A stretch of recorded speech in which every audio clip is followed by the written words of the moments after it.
DJATV.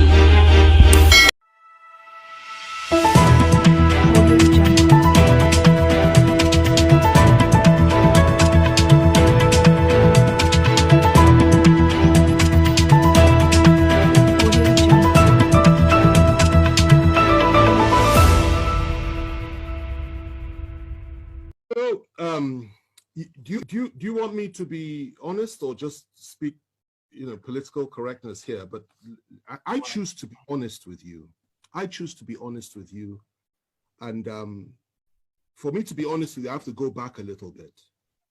But let me start with the situation that we're facing in this country today. If you believe that those that are in power in Nigeria today would ever contemplate the possibility of giving power to an Igbo man in 2023 or thereafter, then you still haven't fully understood the challenge and the problem that we have in this country today.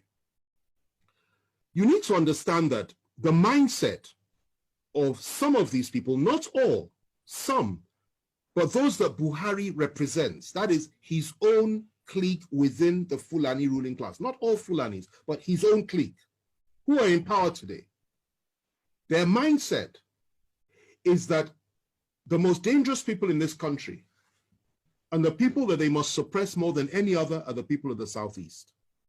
And you need to understand that before the Civil War, and I need to go back in history because that's a damn good question and it deserves a clear answer, a thorough answer.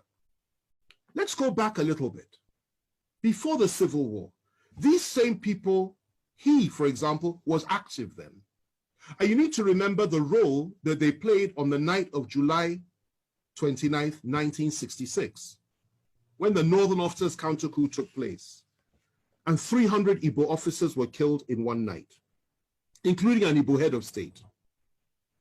He was involved. And many of them that are running this country in that cabal today were involved or supported it. They said it was to pay back for what had happened in January 15th, 1966.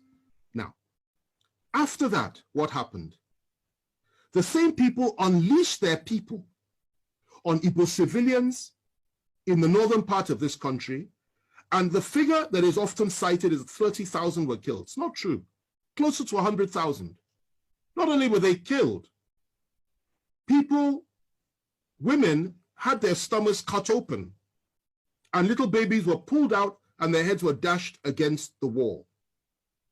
That is what they did then in 1966, before the Civil War. And the Igbos were slaughtered like flies all over the north by these same people. They went rushing back to the east, where they believed they were safe. And the position was this: the leader of the core northern Muslims within the army, Murtala Muhammad, urged Gawan, who was head of state, to march on the east immediately and wipe out the Igbos. Gawan, to his credit, refused to do that and said, no, let's negotiate. And the negotiation started. They broke down, then there was a civil war. In that civil war, 3 million Igbos were killed by federal forces. They were killed by all of us. I'm from the Southwest. I take responsibility for that, as every other Nigerian ought to. Civilians, not soldiers, 3 million, including 1 million children, subjected to genocide, subjected to mass murder, subjected to ethnic cleansing by us. The war ended. We did not apologize. Instead, what did we do? What did we do? We took all their property in the name of abandoned property. We gave them £20, even if they had $1 million in the bank. And we said, come back, no victor, no vanquished. Biggest lie from the pit of hell. There was a victor and there was a vanquished. And we all know who was who. They came back into Nigeria and we reintegrated them. But even with all the reintegration, no Igbo man could be trusted to be General Officer Commanding GOC until Obasanjo came to power in 1999. Igbos were not allowed to rise up within the military or in any power configuration in the country. It was something that was understood, that you never put an Igbo man in a position of real power. You can give him appointments, but you don't put him in a position of real power. Okay. Obasanjo came, made General Abiaku, I think his name was, GOC. And then from there, Jonathan came, he appointed an Igbo chief of army staff, okay? Yes. My wife is reminding me of the name, Ehejireka. You know, he appointed an Igbo chief of army staff, okay? And we thought things would go on that way. There would be a reintegration of the Igbos. And Obasanjo integrated many Igbos. People like Obi and Uba, so many came in and playing key roles, key positions. We thought things would get better. And unfortunately for us, though, in 2015, everything changed because Nigerians elected, in quotation marks, a man that had, again, I say it again, a different worldview and went back to the pre-1966 disposition and mentality of things. And that position was that Igbos cannot be trusted. Igbos have no rights. Igbos are members of the, he called them 5%, I believe, that didn't vote for him. And his mindset was he will teach Igbos the lesson of their lives. And he has done precisely that. If the killings had stopped then, I would have said, okay, fine. Everything we said is history. But sadly, it didn't stop. Igbo youths, IPOB youths, Igbo nationalists have been killed under this government. More have been killed than at any other time during this, apart from during the Civil War, under this government. Igbos have been hopelessly marginalized by the government. Igbos have been treated with contempt by this government. Not just Igbos, Southerners, Christians, and Middle Belters. They've added that one as well. And that's what's going on. And what the Igbos were subjected to by all of us in 1966 is what we are all being subjected to now by those that are around Buhari.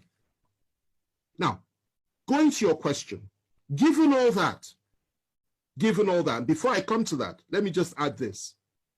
IPOB says they want to have a referendum. They want the right to self-determine. And you label them as terrorists when none of them has ever carried a gun, as far as I'm aware. I was in prison with Nnamdi Kanu. I had extensive discussions with him. I got to know him. I understood his mindset, and I could feel his pain for his people. Yet they say they want to have a referendum. You say they're terrorists. Meanwhile, those that are butchering our people every day in the name of ethnic domination and hegemony, in the name of furthering the ambitions and the aspirations of Usman Dan Fodio and Ahmadu Bello and Buhari himself, the three Mahdis, you don't call them terrorists. You pat them on the back, you refuse to arrest any of them. And you say what they're doing is okay. You encourage them, okay? And the same you, free Boko Haram terrorists, the same you once said that you want to apply Sharia all over the country. The same you said Muslims should only vote for Muslims. The same you says an attack on Boko Haram is an attack on the North. The same you has said so many things which implicitly are on line and on all fours with the Boko Haram philosophy. These are the people that have been ruling us for 5 years. And the same you has empowered the Fulani to a point that they have everything now. And you really believe that those people in 2023 will sit down and say that they will allow a situation to arise whereby the one they hate the most can possibly take power in this country? They will not allow that to happen. Now, if you ask me what I think that would be the way forward as an individual. That if you really want to appease the Southeast, indeed the people of the South, why on earth not? Why shouldn't we have that? But the reality is that those that control the levers of power are diametrically opposed to that philosophy. They don't pretend not to be. They will never deny it. And they're not even hiding it. So they won't allow that to happen. What they will tell you at the very best is possibly we'll give vice presidency to the Southeast. And in a situation like that, if they did that, and the northern president came to power, and something happened to him, I assure you they will never let an Igbo man take power. It's their mindset. Even the one that's there now, the Yoruba man that's there as VP. If anything happens to Buhari, I doubt very much they'll let him take power. The position that they have adopted is that power must remain in the North, in perpetuity for as long as possible. And they have rationalized it over and over again. So that's the situation that we're in. But left to me, two things. The first thing is this. That would go a long way to heal the wounds of the past. An apology for what we did to the Southeasterners and to the Igbos during the Civil War. Secondly, proper compensation and reparations for what we did to them. Thirdly, to now openly come forward and say, let an Igbo man be president of Nigeria. Because they've never had an elected Igbo, we've never had an Igbo man leading us with power. Let it happen. That is what I would suggest. That's the first one. The other one is this. If it is, you can't do that. And if it is, that the time for that has passed, because many Igbos will tell you, particularly those that share the philosophy of people like Nnamdi Kanu and even Masop philosophy, they will tell you they're not interested in that anymore. Then the other thing you can do is say, allow them to determine their own future, just as the people of Scotland were allowed to determine theirs, just as Britain, the United Kingdom, was allowed to determine hers when it came to Brexit, just as so many other countries in the world, through a referendum and exercising the right of self-determination. And I think that would make far more sense than to say just give them an Igbo presidency, which you and I know is not likely to happen. Let me end with this, okay? We are approaching 2023. Some in the Southwest, specifically Bola Tinubu, believes that his party will field him. I will tell you this today. He has made the biggest mistake of his life. They will not support him. Their position is to keep the presidency in the North. And even if he manages to clinch the nomination for the APC, they will now shift their support to another party that will field a Northern candidate. Mark what I'm telling you today, because I've been right 9 times out of 10 when it comes to these predictions. I've been right. And I'm telling you, I'll be proved right again. That is the mess that we're in this country. So your aspirations are legitimate. You have every right to have an Igbo president. It will be a good thing for this country, for the people of the East, and indeed for the people of Africa. But those that believe they own Nigeria will not allow it, they will not accept it, and they will not create a level playing field for it. And that's the reality.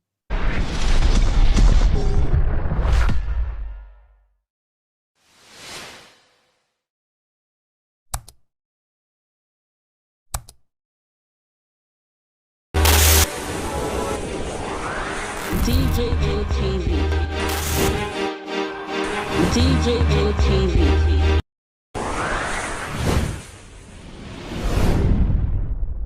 Fulani people don't say no, they don't like us. Welcome to DJ ATV. DJ ATV. DJ ATV. DJ ATV. DJ ATV. Some of the delegates and ask them questions. DJ ATV.